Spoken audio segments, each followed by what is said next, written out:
नमस्कार दोस्तों, स्वागत है आप सभी का एक बार फिर से वेबटेक क्लासेस पे। दोस्तों आज ट्रिपल सी की ऑनलाइन सीरीज की हमारी 8th क्लास है। हम पहले 7 क्लासेस में जो चैप्टर 1 है हमारा वो उसको कंप्लीट कर चुके हैं और आज हम 8th क्लास से जो नाइलेट का दूसरा चैप्टर है यानी कि ऑपरेटिंग सिस्टम उसे स्टार्ट कर रहे हैं। तो ये जो भी हम यहाँ पर पढ़ाएंगे वो पूरा का पूरा नाइलेट के सिलेबस के अकॉर्डिंग ही होगा। ये नाइलेट का सिलेबस है, आप नाइलेट की साइट पर जाकर डाउनलोड भी कर सकते हैं, वहाँ से देख सकते हैं। तो इस सब में आप देख सकते हैं कि क्या क्या नाइलेट का सिलेबस है। हम एक एक चीज़ इसी के अकॉर्डिंग ही पढ़ाएंगे। और जो आज के टॉपिक रहेंगे दोस्तों वो है रहेगा basics of operating system, user interface देखेंगे और टाइप्स देखेंगे ऑपरेटिंग सिस्टम के। फिर ऑपरेटिंग सिस्टम फॉर डेस्कटॉप और लैपटॉप, जिसमें आज हम उबंटू भी देखेंगे क्योंकि लाइनक्स के सिलेबस के अकॉर्डिंग उबंटू पर प्रैक्टिकल करना है। और फिर operating system for mobile and tablet के बारे में बात करेंगे और लास्ट में जैसा कि हर क्लास में होता है कुछ इंपॉर्टेंट क्वेश्चंस भी देखेंगे। चलिए दोस्तों आज की क्लास शुरू करते हैं। सबसे पहले दोस्तों बात करते हैं कि ऑपरेटिंग सिस्टम होता क्या है। ऑपरेटिंग सिस्टम दोस्तों एक ऐसा सिस्टम सॉफ्टवेयर होता है जो कंप्यूटर पर चलने वाले एप्लीकेशन सॉफ्टवेयर यानी जितने भी एप्लीकेशंस होते हैं उनके लिए एक प्लेटफॉर्म प्रदान करता है। यानी कि अगर ऑपरेटिंग सिस्टम नहीं पड़ा है आपके कंप्यूटर सिस्टम पे तो दूसरा कोई एप्लीकेशन इस पर रन नहीं कर सकता है।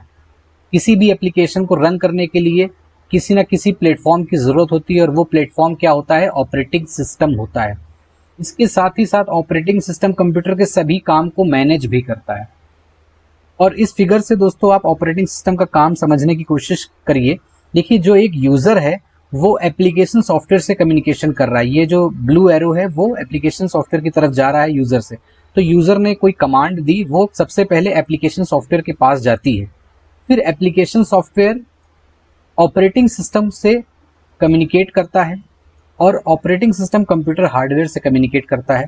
फिर जो रिजल्ट देता है कंप्यूटर वो धीरे धीरे पहले ऑपरेटिंग सिस्टम के पास, फिर एप्लीकेशन सॉफ्टवेयर के पास और फिर यूज़र के पास पहुंचता है। तो यूज़र डायरेक्ट ऑपरेटिंग सिस्टम से या डायरेक्ट कंप्यूटर हार्डवेयर से कम्युनिकेट नहीं करता है, उसके लिए बीच में ये दो चीज़ें ज़रूरी हैं, एप्लीकेशन सॉफ्टवेयर और ऑपरेटिंग सिस्टम। और एप्लीकेशन सॉफ्टवेयर भी ऑपरेटिंग सिस्टम के थ्रू ही कंप्यूटर हार्डवेयर से कम्युनिकेशन करता है।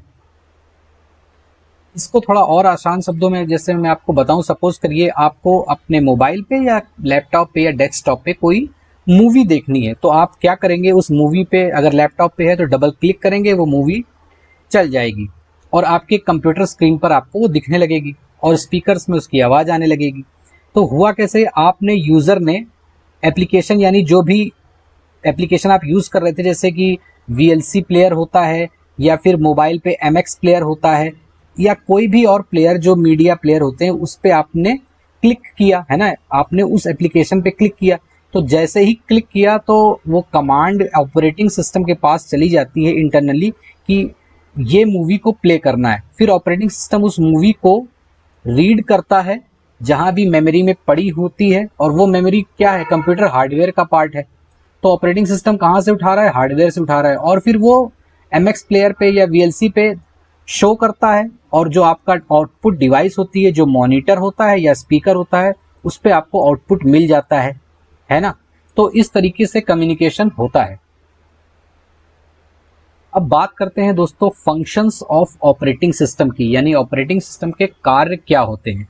जैसा कि दोस्तों हमने अभी इसकी डेफिनेशन में भी पढ़ा कि इसके कार्य क्या होते हैं, सभी काम को मैनेज करना, कंप्यूटर के जितने भी काम होते हैं सभी को मैनेज करना इसका काम होता है। तो उसी के ऑर्डर में ही, उसी के अनुसार ही ये इसके काम है, आप बहुत आसानी से इसे समझ जाएंगे। जैसे कि पहला काम है कंप्यूटर की मेमोरी यानी मेमोरी यूनिट को मैनेज करना। फिर उसके बाद इनपुट और आउटपुट को मैनेज करना। तो जो भी आप, जैसे कि आपने कंप्यूटर जब शुरुआत में पढ़ा होगा तो आपको मैंने उसके पार्ट बताए थे, जिसमें उसमें होता है मेमोरी यूनिट होती है, इनपुट आउटपुट डिवाइसेस होती हैं और उसके अलावा CPU होता है। तो ये सारी चीज़ों को मैनेज करने के लिए ऑपरेटिंग सिस्टम यूज़फुल होता है। तो यहाँ पर आप उसे उससे ही रिलेट कर सकते हैं, यानी मेमोरी यूनिट को मैनेज करना, इनपुट आउटपुट को मैनेज करना और फाइल सिस्टम को मैनेज करना। फाइल सिस्टम को मैनेज करना का मतलब है दोस्तों, जब आपकी स्टोरेज डिवाइस होगी, जो भी उस स्टोरेज डिवाइस में जो भी फाइलें नई क्रिएट हो रही होंगी या डिलीट हो रही होंगी, तो ये सारा काम भी मैनेज करना ऑपरेटिंग सिस्टम का काम होता है। इसके अलावा आपके कंप्यूटर को सिक्योरिटी प्रोवाइड करना भी कंप्यूटर के ऑपरेटिंग सिस्टम का काम होता है, और कंप्यूटर पर रन कर रहे सभी प्रोसेस को भी मैनेज करना कंप्यूटर के ऑपरेटिंग सिस्टम का काम होता है। अब बात करते हैं दोस्तों यूजर इंटरफेस की। देखिए दोस्तों, यूजर इंटरफेस वह तरीका होता है जिसके माध्यम से कोई यूजर ऑपरेटिंग सिस्टम से इंटरैक्ट करता है या फिर ऑपरेटिंग सिस्टम को कोई इंस्ट्रक्शन देता है। अब ये दो तरह का हो सकता है, या तो कमांड लाइन यूजर इंटरफेस या फिर जिसे कैरेक्टर यूजर इंटरफेस भी कहते हैं, और या तो फिर graphical user interface. Graphical user interface जैसा कि दोस्तों इसके नाम से भी, ये ग्राफिकल का मतलब यहाँ पे ग्राफिक्स का यूज होता है, जैसे कि आइकन्स होंगे, शॉर्टकट होंगे, आपको दिखेगी चीजें। और कमांड लाइन या फिर कैरेक्टर यूजर इंटरफेस का मतलब होता है जहां पर आपको सारा काम कमांड के बेसिस पे ही करना होगा, आपको कोई ग्राफिक्स नहीं दिखेगी। तो इसके एग्जांपल्स की जैसे बात करें, जैसे MS DOS और यूनिक्स, ये सारे CUI बेस्ड होते हैं, यानी कि कमांड लाइन यूजर इंटरफेस होते हैं। और जैसे कि हमारे आजकल विंडोज यूज होती है या फिर मैक OS होता है या उबंटू जो अब हमारे नाइलेट के सिलेबस में भी है, वो सारे ग्राफिकल यूजर इंटरफेस होते हैं, GUI बेस्ड होते हैं। अब जैसे इसको मैं और आपको आसानी से समझाऊं, प्रैक्टिकली आपको बताऊं, तो यहाँ पर देखिए मैं आपको एक एग्जांपल देता हूं कमांड लाइन इंटरफेस का और ग्राफिकल यूजर इंटरफेस का, दोनों का। देखिए दोस्तों, सपोज करिए मैं यहाँ पर गया और ये दिस PC में गया, ये मैं C ड्राइव में गया और यहाँ पर एक वेबटेक नाम का फोल्डर है। ये मैं दोनों फाइलें हैं, पहले मैं इनको डिलीट कर देता हूँ। अब एक तरीका है यहाँ पर फाइल बनाने का कमांड बेस्ड, जो मैं आपको कमांड प्रॉम्प्ट के थ्रू दिखाऊंगा। जैसे कि ये कमांड प्रॉम्प्ट मैंने खोला, ये अभी आपको शायद दिख ना रहा हो, मैं थोड़ा सा लार्ज कर देता हूँ, ये आपको दिखेगा। ये एक तरीके से कमांड प्रॉम्प्ट है, यानी कि यहाँ पे आप कमांड देकर कोई काम करवा सकते हैं, सेम काम विंडोज का ही। तो जैसे कि मुझे कोई फाइल क्रिएट करनी है, तो मैं फाइल क्रिएट करने की इस पे कमांड होती है। सबसे पहले मैं उस ड्राइव में जाऊंगा, तो CD, ये मैं CD वेबटेक में जाना है, ये वेबटेक पे आ गए अब हम। तो देखिए ये सारा काम मैं कमांड के थ्रू कर पा रहा हूँ, डायरेक्ट नहीं जा पा रहा हूँ। तो मुझे एक फाइल क्रिएट करनी है, कॉपी कॉन, फाइल का नाम मैं रख देता हूँ webtech.txt, एक टेक्स्ट फाइल क्रिएट करते हैं और इसमें लिखते हैं hello, this is sample file. अब हम इसे क्लोज कर देंगे, ये क्लोज कर दिया है। अब देखिए दोस्तों, आप अगर नोटिस करें तो यहाँ पर एक फाइल अपने आप आ गई है, और मैंने इसमें क्या लिखा था, hello this is a sample file. तो खोल के देखिए, ये देखिए यहाँ पर लिखा है hello this is a sample file. तो ये जो तरीका था दोस्तों, इसे कहते हैं कमांड लाइन यूजर इंटरफेस, यानी कि कोई भी काम करने के लिए हमें कमांड देनी पड़ी। यहाँ पर देखिए मैंने कई कमांड लिखी एक एक करके, उसके बाद ये सारा काम हो पाया। तो ये काम जो होता है दोस्तों, ये टफ होता है। अब अगर बात करिए, देखिए मुझे इसमें ये जो आपको दिख रहा है, अब ये विंडोज है, मैं इस पे फाइल बनाने का तरीका क्या, मैं क्या राइट क्लिक करूंगा, न्यू पे जाऊंगा, ये मुझे दिख रहा है कि नई फाइल खुल जाएगी। फिर यहाँ पर टेक्स्ट डॉक्यूमेंट है, मैं क्लिक करूंगा और इसमें मैं सपोज करिए अनदर एग्जाम्पल करके मैंने क्लिक किया, और फिर उसके बाद hello this is another file. तो ये दोस्तों मैंने एक दूसरी फाइल बना दी, मैंने फिर क्लिक किया और सेव कर दिया। तो ये सब जो मैंने यहाँ पर देखिए दो फाइलें मैंने आपको बनाकर दिखाया, ये फाइल मैंने आपको बनाकर दिखाई ग्राफिकल यूजर इंटरफेस से, और ये जो वेबटेक फाइल बनाकर दिखाई वो कमांड लाइन इंटरफेस से बनाकर आपको दिखाई। तो आप भी समझ गए होंगे कि ये वाला तरीका ज़्यादा आसान है। तो मैं आशा करता हूं दोस्तों अभी आपको ये समझ में आ गया होगा। अब हम आगे बढ़ते हैं, बात करेंगे कि ऑपरेटिंग सिस्टम कितनी तरह के होते हैं। तो देखिए दोस्तों, ऑपरेटिंग सिस्टम कई तरह के होते हैं। यहाँ पर कुछ प्रमुख मैंने नोट किए हुए हैं, एक एक करके उनके बारे में बात करेंगे। जैसा कि सबसे पहला जो ऑपरेटिंग सिस्टम यहाँ पर लिखा हुआ है वो है सिंगल यूजर ऑपरेटिंग सिस्टम। तो जैसा कि इसके नाम से भी क्लियर है दोस्तों, ये सिंगल यूजर होता है, यानी कि एक बार में एक ही यूजर इसमें काम कर सकता है। फिर दूसरा है दोस्तों मल्टी यूजर। मल्टी का मतलब एक से ज्यादा होता है, तो इसमें एक से ज्यादा यूजर यानी कई यूजर एक साथ काम कर सकते हैं। फिर उसके बाद सिंगल टास्किंग। टास्क का मतलब होता है दोस्तों काम, तो यानी जिसमें एक ही काम एक बार में हो। ऐसे ऑपरेटिंग सिस्टम में एक बार में एक ही टास्क या फिर एक ही प्रोग्राम को रन किया जा सकता है। और मल्टीटास्किंग में एक से ज़्यादा टास्क को या एक से ज़्यादा प्रोग्राम को रन किया जा सकता है। फिर उसके बाद एक पांचवी कैटेगरी है दोस्तों, वो है बैच प्रोसेसिंग ऑपरेटिंग सिस्टम। ऐसे ऑपरेटिंग सिस्टम में दोस्तों एक ही तरह के टास्क या एक ही तरह के प्रोग्राम का एक ग्रुप बनाया जाता है और उस ग्रुप को क्या कहते हैं, बैच कहते हैं, और उसी बैच को ऐसे ऑपरेटिंग सिस्टम में रन कराया जाता है। तो इसको थोड़ा सा याद कर लीजिए कि एक ही तरह के टास्क या एक ही तरह के प्रोग्राम का जो एक ग्रुप होता है उसे क्या कहते हैं, बैच। और जो ऐसे बैच को रन कराने के लिए जो ऑपरेटिंग सिस्टम होते हैं उसे बैच प्रोसेसिंग ऑपरेटिंग सिस्टम कहते हैं। फिर जो यहाँ पर लास्ट कैटेगरी है वो है रियल टाइम ऑपरेटिंग सिस्टम। ऐसे ऑपरेटिंग सिस्टम दोस्तों कहाँ पर यूज किए जाते हैं, जहाँ पर रियल टाइम एप्लीकेशंस का यूज हो रहा होता है।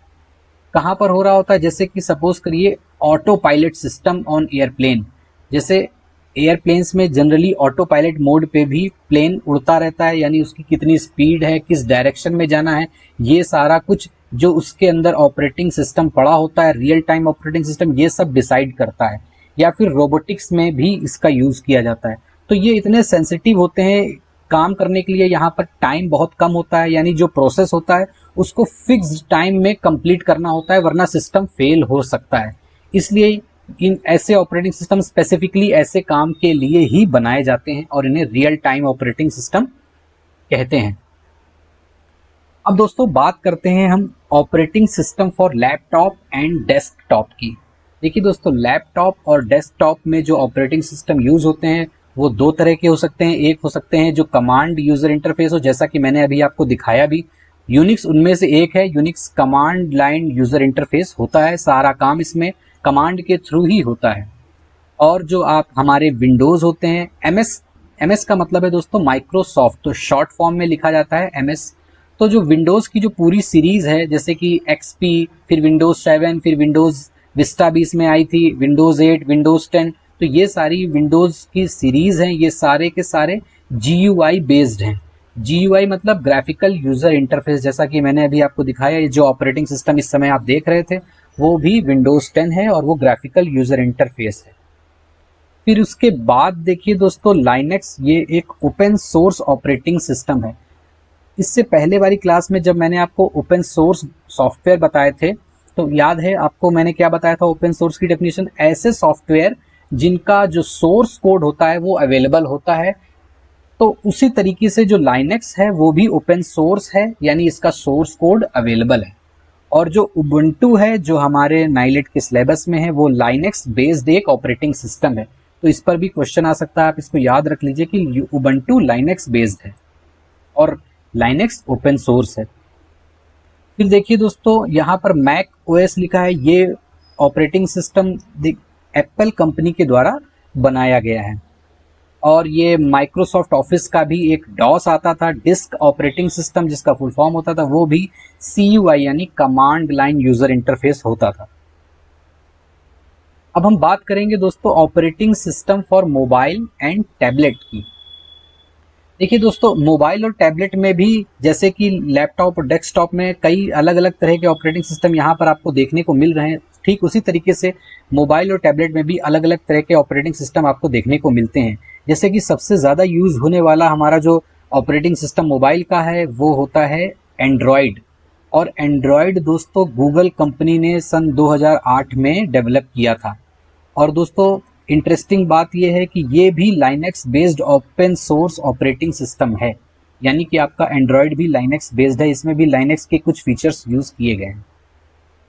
नेक्स्ट है दोस्तों iOS, जो कि एप्पल कंपनी द्वारा डेवलप किया गया है। जैसे कि एप्पल कंपनी ने यहाँ पर आपने देखा मैक OS डेवलप किया है, उसी तरीके से मोबाइल और टैबलेट के लिए भी एप्पल कंपनी ने iOS को डेवलप किया है। फिर उसके बाद देखिए दोस्तों, यहाँ पर आपको ब्लैकबेरी देखने को मिलेगा। ब्लैकबेरी फोन्स में इसका यूज किया जाता है। और सिम्बियन जो कि पहले के स्मार्टफोन में यूज होता था, आजकल इसका यूज नहीं किया जाता है। तो ये तो थे दोस्तों operating system for mobiles and tablets. अब दोस्तों ये क्लास खत्म करने से मैं आपको कुछ प्रैक्टिकल दिखा देता हूं कि किस तरीके से हम विंडोज में और लाइनेक्स के यूजर इंटरफेस में सिमिलरिटी होती है या क्या डिफरेंस होते हैं। तो दोस्तों ये आपकी स्क्रीन पर अभी आप उबुंटू का डेस्कटॉप देख रहे हैं दोस्तों उबंटू भी एक ग्राफिकल यूजर इंटरफेस वाला ऑपरेटिंग सिस्टम होता है, यानी कि यहाँ पर भी आपको आइकन्स देखने को मिलते हैं। कमांड के थ्रू यहाँ पर आपको काम नहीं करना है। यहाँ पर देखिए दोस्तों, आपको डेट एंड टाइम देखने को मिल जाता है। यहाँ ऊपर राइट साइड में कुछ सेटिंग्स के ऑप्शन देखने को मिलेंगे। यहाँ एक लेफ्ट पेन है जिसे हम डॉक कहते हैं, हालांकि जिसको विंडोज में टास्क बार कहा जाता है, जो नीचे की तरफ होता है, लेकिन यहाँ पर लेफ्ट साइड में आपको देखने को मिलता है, जिसे डॉक कहते हैं। यहाँ पर आप क्लिक करने से आपको जो इसमें प्री इंस्टॉल्ड एप्लीकेशंस देखने को मिल जाते हैं, या जो आप अलग से भी इंस्टॉल करते हैं, वो यहाँ पर आपको देखने को मिलेंगे। इसके अलावा दोस्तों जो बाकी के जो प्रैक्टिकल हैं, यानी कि जो प्रिंटर ऐड करना, डेट एंड टाइम चेंज करना, और जो भी नाइलेट के सिलेबस के अकॉर्डिंग जो प्रैक्टिकल्स हैं, वो हम अगली क्लास में देखेंगे। इस क्लास में हम सिर्फ इंटरफेस की बात कर रहे थे। इंटरफेस आपको दिखा दिया है कि किस तरीके से ये भी एक ग्राफिकल यूजर इंटरफेस ही होता है। दोस्तों आज की क्लास में इतना ही है, लेकिन क्लास खत्म करने से पहले जो क्वेश्चंस हैं उन्हें देख लेते हैं। आज के आपको बताना है कमेंट करके ये सारे 4 क्वेश्चंस के आंसर्स। पहला CUI का फुल फॉर्म, दूसरा है GUI का फुल फॉर्म, और तीसरा और चौथा ट्रू एंड फॉल्स की कैटेगरी में है। आपको बताना है ट्रू है या फॉल्स है। पहला क्वेश्चन जो इसमें है वो है Ubuntu is Linux based operating system, तो ये बताना है ट्रू है या फॉल्स है। और Linux is open source operating system, तो ये भी आपको बताना है कि ट्रू है या फॉल्स है। क्लास खत्म करने से पहले दोस्तों हम पिछली क्लास में पूछे गए क्वेश्चंस के आंसर भी आपको जल्दी से बता देते हैं। पहला क्वेश्चन पूछा था रैम का फुल फॉर्म, तो वो होता है रैंडम एक्सेस मेमोरी। दूसरा क्वेश्चन पूछा था रोम का फुल फॉर्म, तो वो होता है रीड ओनली मेमोरी।